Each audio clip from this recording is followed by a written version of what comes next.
Back to another episode of Two Mics All Sports with Zach Chabey and Joe Broll. I'm your host, Zach Chabey, and I'm with my co-host, Joe Broll. What's going on, man? What's up, Zach? How you doing? Good. How about yourself? Good, good. All right. So today is going to be, like we mentioned last week, a Phillies-based episode. We're going to talk about some key points that me and Joe discussed yesterday that we're going to talk about today, and just give our thoughts about it, and just an overall, like I said, Phillies talk. So let's get into our first topic. Obviously, the player everyone sees in the background of the screen, Trey Turner. How are you feeling about that whole situation right now? It's really disappointing. He's been on a tear as of late, especially being at the top of that leadoff spot. Him being out is crucial, but I'd rather him be out now and healthy for the playoffs than come wild card or divisional round gets hurt game one and ineligible for the rest of the postseason and costing us maybe a series win. Exactly, and it's very inconvenient in my opinion. It sucks when this happened because you see, like he was playing really well. Like obviously he hasn't been like a big home run hitter, but he's been able to play.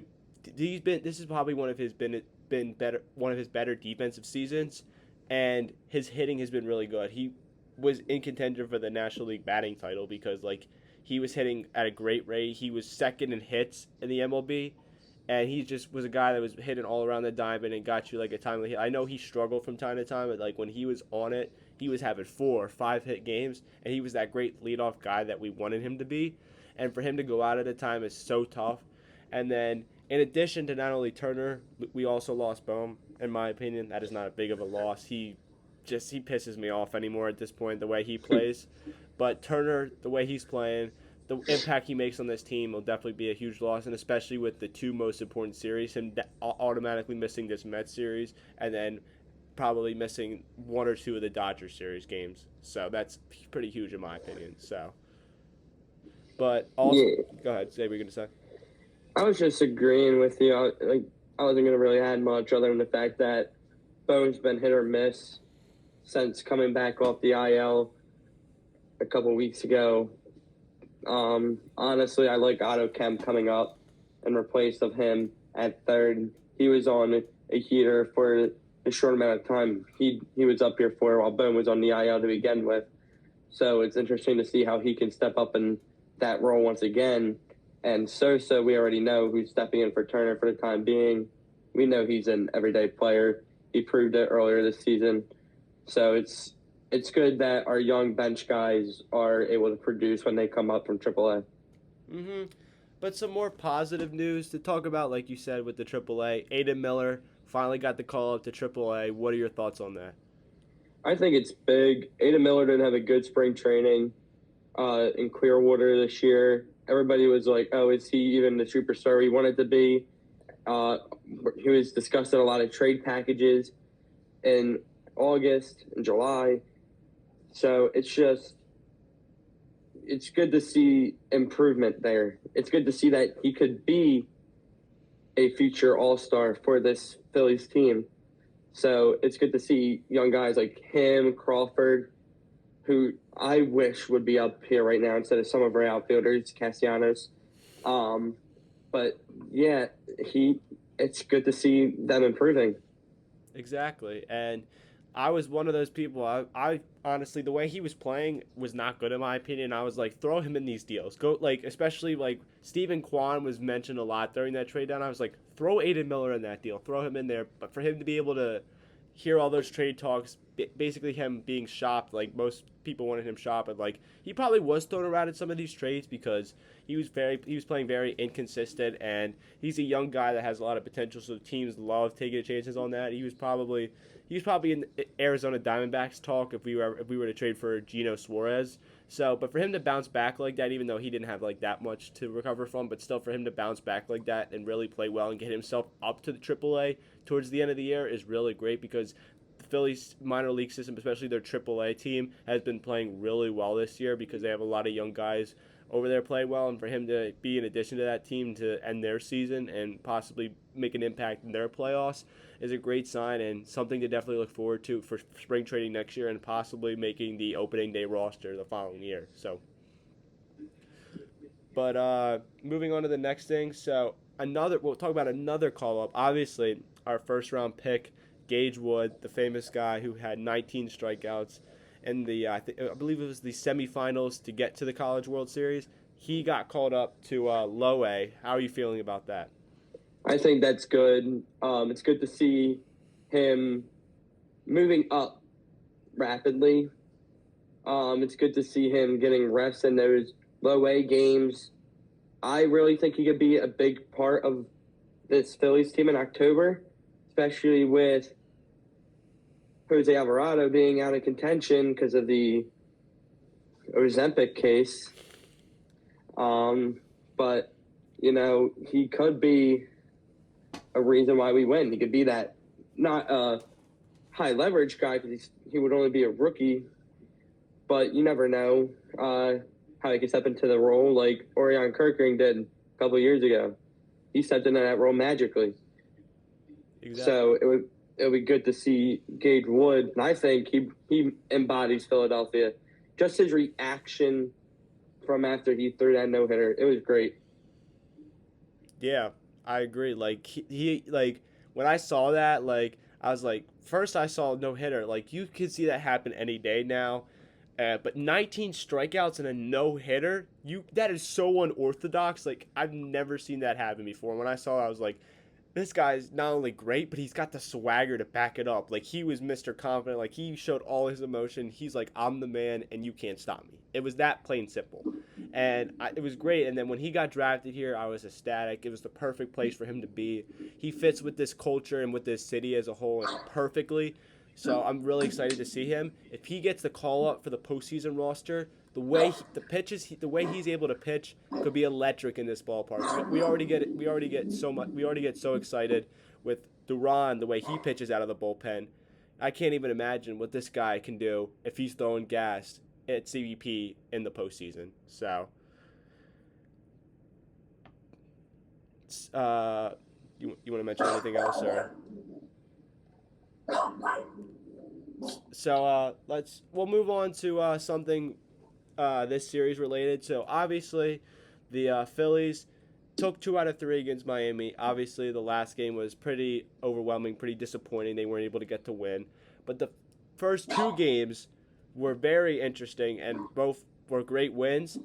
But before we talk about that, I want to talk about something that was not game related. I want to talk about a scenario that happened with a fan. I want to get your opinion on that.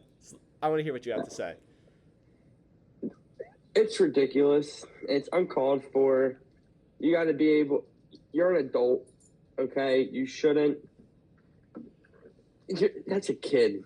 Like, you are a 50 to 70-year-old woman. What better do you have to do in order to just sit there and steal a ball from a kid? Like, I don't know how you're proud of yourself. I don't know how you look at yourself in the mirror when you go home, because that's just pitiful. And great on the Miami Marlins organization and the Phillies organization to be able to let that kid meet Bader at the end of the game, get a signed bat. So it ended up a good story.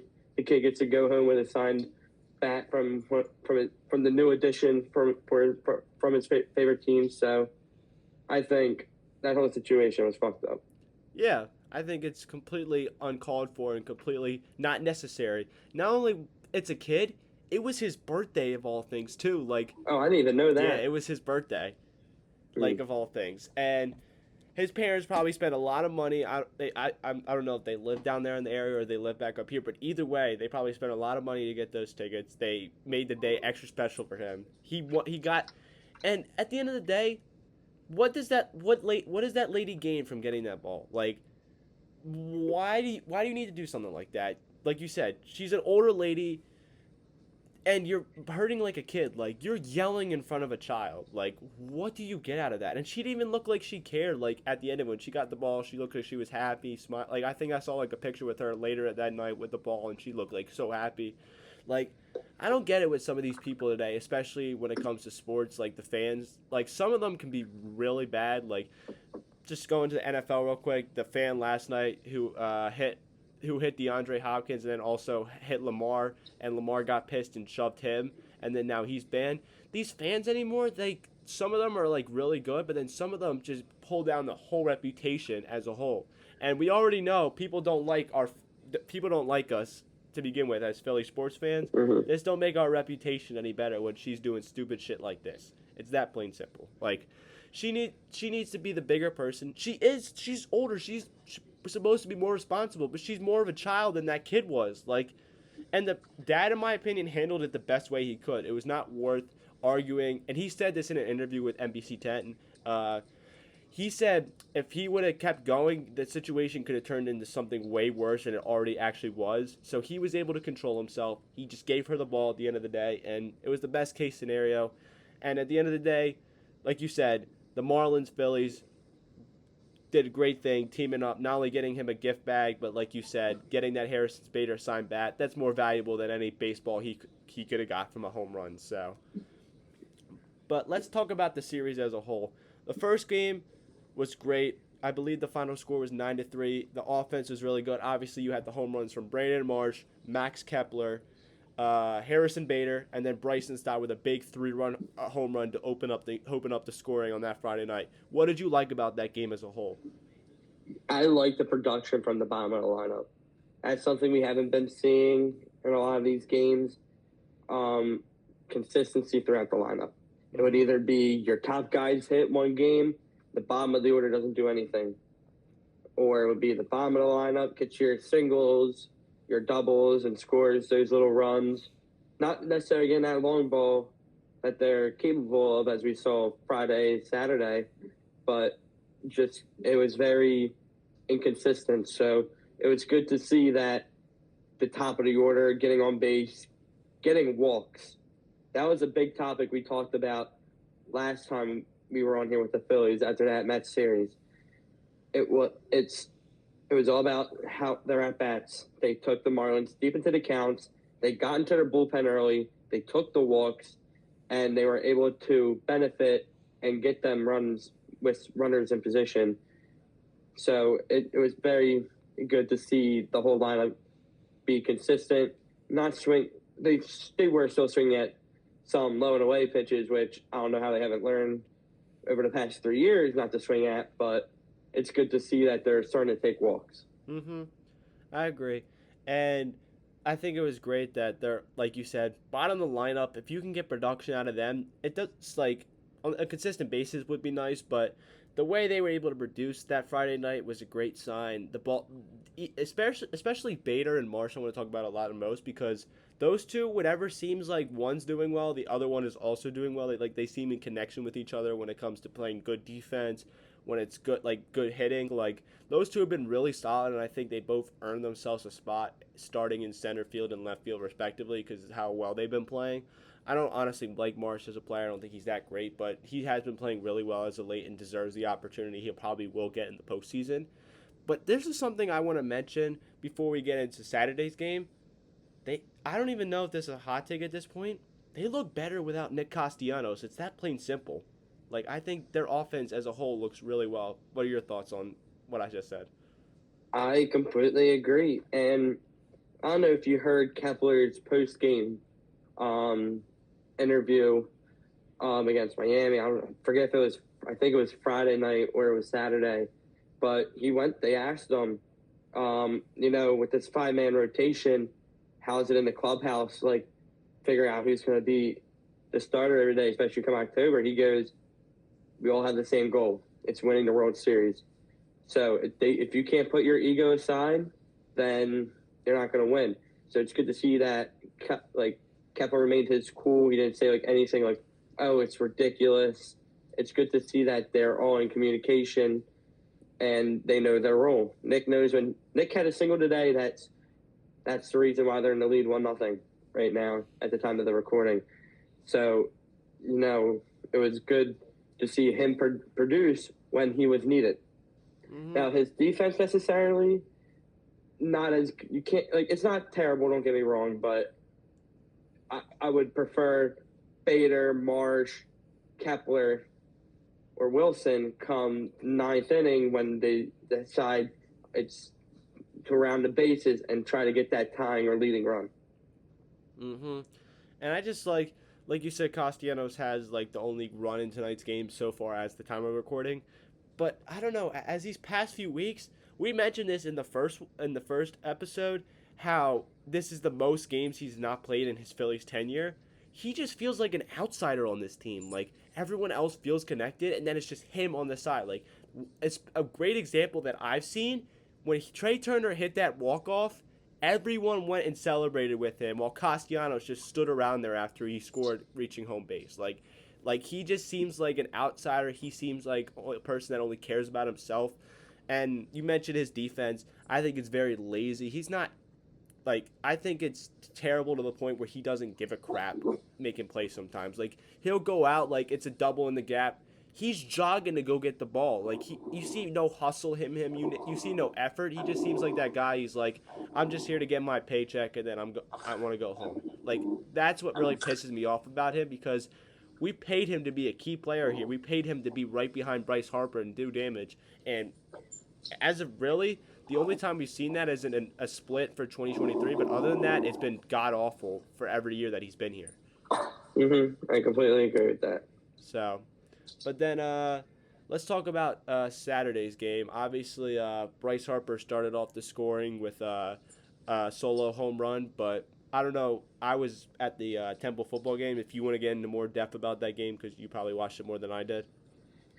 I caught bits and pieces of that game, Zach. I'm not going to lie. I didn't really sit there and watch the full 9 innings of the game. But once again, you're getting production. I'm pretty sure Turner had a home run that game.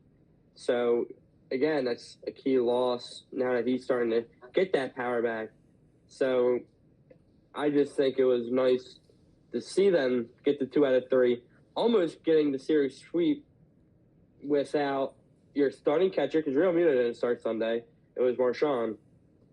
And Turner's going out in the early goings of the game. So I'm not mad that they didn't sweep. Would I like the sweep a lot more? Absolutely. But what can you do?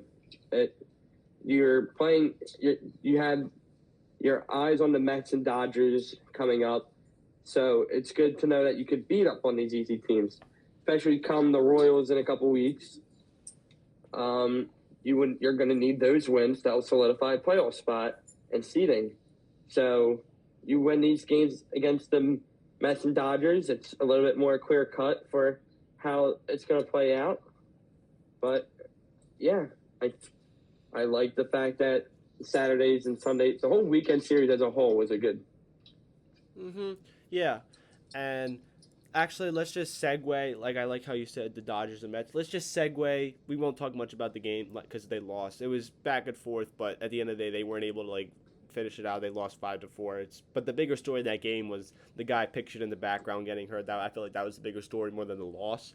But let's segue right into these massive 2 series that we have in the span of this week. Obviously, Game 1 is going on tonight, but this might be the biggest 4-game series of the season. Obviously, if the Phillies knew what they were doing right now, this series could be for the division win.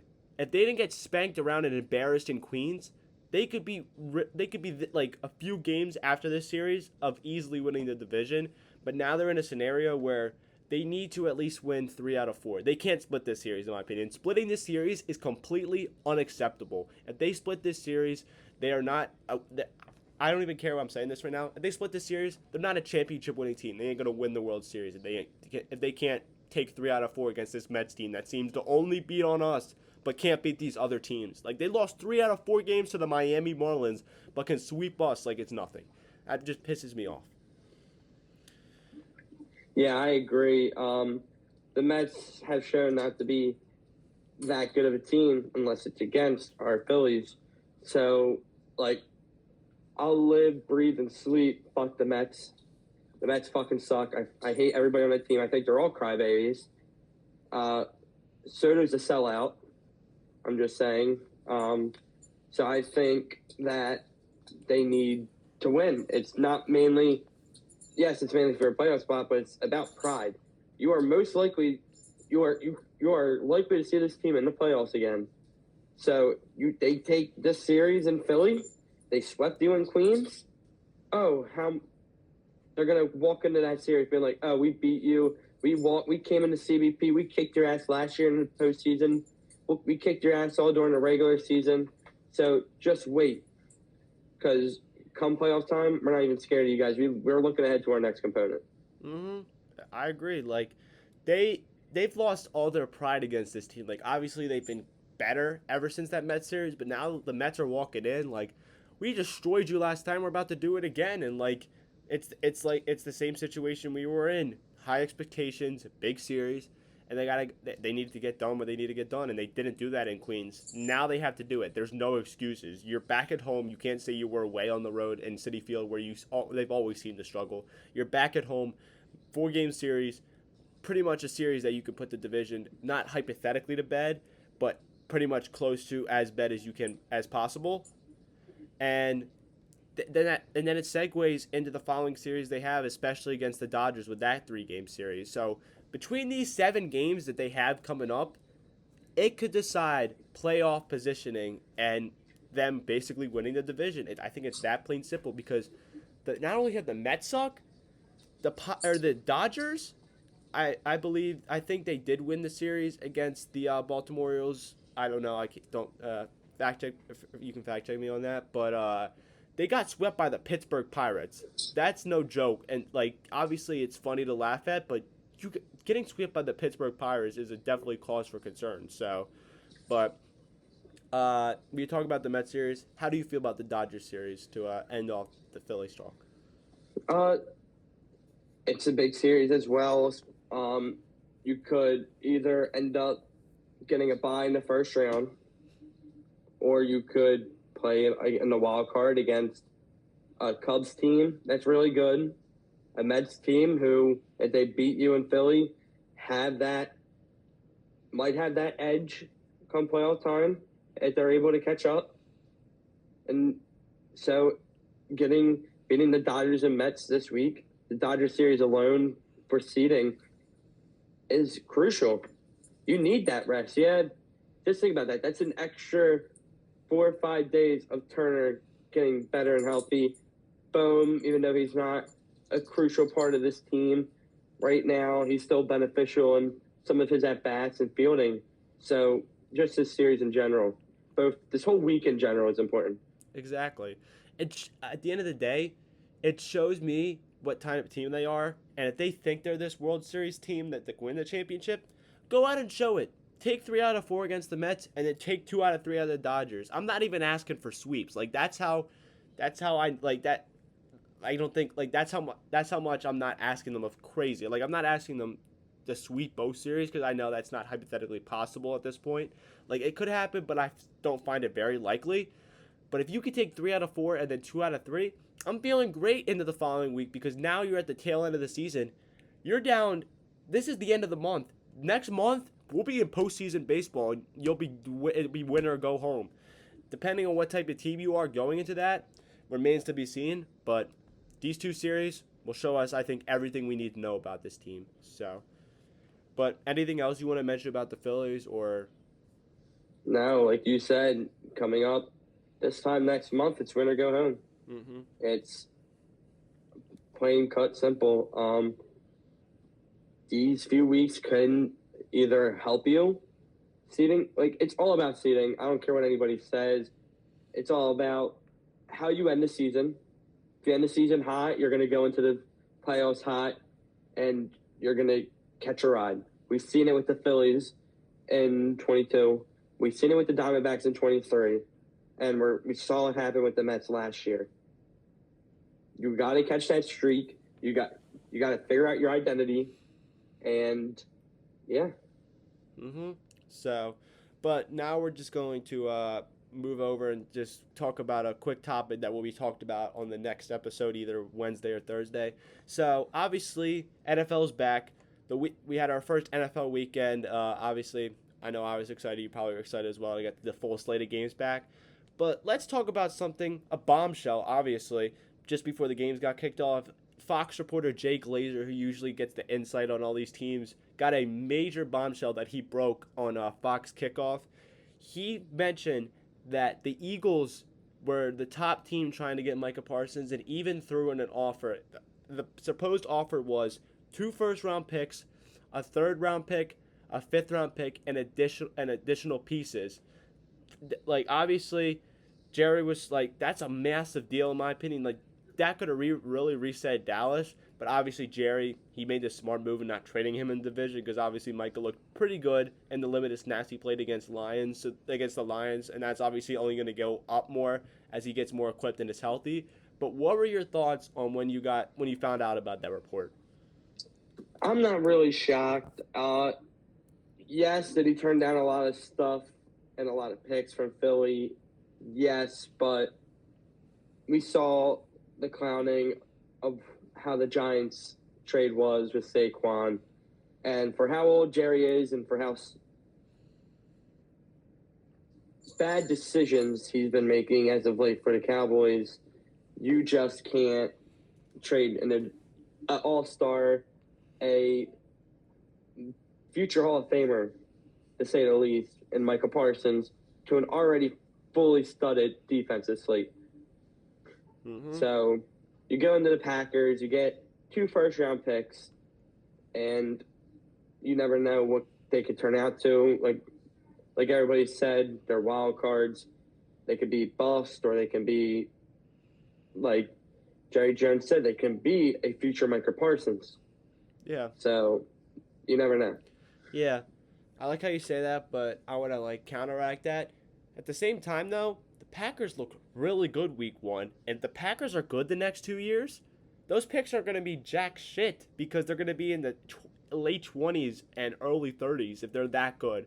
I think, like, obviously, we did our NFL predictions. You know how I feel about Green Bay this year. We've gone through that, so I and they kind of I know it's only week 1, but they did look good so far. Jordan Love looked like he looked like a much improved quarterback from last year and the years past, and their defense looked really good against a Lions offense that's one of the most dominant. But I feel like the main thing I want to talk about with this Parsons trade is like Jerry, like that's the type of offer he could have got for Parsons if he traded him earlier in the year, like during the combine before these players got paid and everything.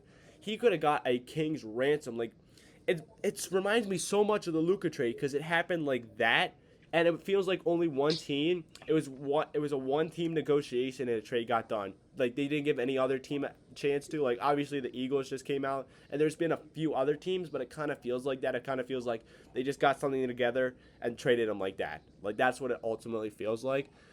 But to end off the show, I want you to give me your 3 headlines from this week's of from week 1 of the NFL kickoff. Your top 3 headlines. Are the Chiefs the same Chiefs team without Worthy? And is it too late? Is it too early to predict a Chargers AFC West crown? So that's my first key topic that we will discuss next time. 2, there's a lot of sleeper teams this year. Arizona had a good game against the Saints. The Colts put in a 30 spot on the Dolphins, who were supposed to be back this year. And Pittman, Jones, and Warren all look great. Defense looked phenomenal. And 3, is Baltimore's defense that good? They gave up 20 within the 4th quarter. So they got to look at themselves and, like we've been saying with the Phillies, find their identity, because that's just unacceptable on a defensive front. You can't have that happen. That was your game to lose, and you lost it, just like in the playoffs last year with the Andrews drop. Mm-hmm. And my 3 that I'll probably talk about is first, how much more time does Malik Neighbors have as a New York Giant? That's something I definitely want to talk about in the next episode. Also, Tampa Bay, they might have now found their new receiver and Emeka Ibuka. He looked absolutely incredible. He had like a connection like that with Baker Mayfield. For not playing with him ever, it seemed like he was a veteran receiver playing with Baker Mayfield, and he honestly looked great. And then to end it off, is Bryce Young back to the same old Bryce Young from last year? Nah, I don't. You don't think? I think there's a lot of miscues There was a lot of missed opportunities. It wasn't all Bryce Young's fault. I'm just going to put that out there. It's a topic that I think we definitely have to discuss. Okay. Well, we look forward to doing that in the next episode. I hope you guys enjoyed. We'll probably keep this a tradition until the Philly season is over. Hopefully that is not for a long time, but we hope to keep this up. Hopefully with a World Series victory going down broad. Yeah, exactly. But we hope you enjoyed this first edition of Phillies Talk. Like I said, we'll either be back Wednesday or Thursday to discuss the topics we just talked about and plenty more. But thank you guys so much for watching. Enjoy the rest of your night. Enjoy Monday Night Football tonight. Monday Night Football is back. Chicago Bears, Minnesota Vikings, two quarterbacks that are both in their second year, one making their debut, one that has a lot to prove with a new head coach in the building. Other than that, signing off, Joe and Zach here. See you guys later. Have a good night. See you.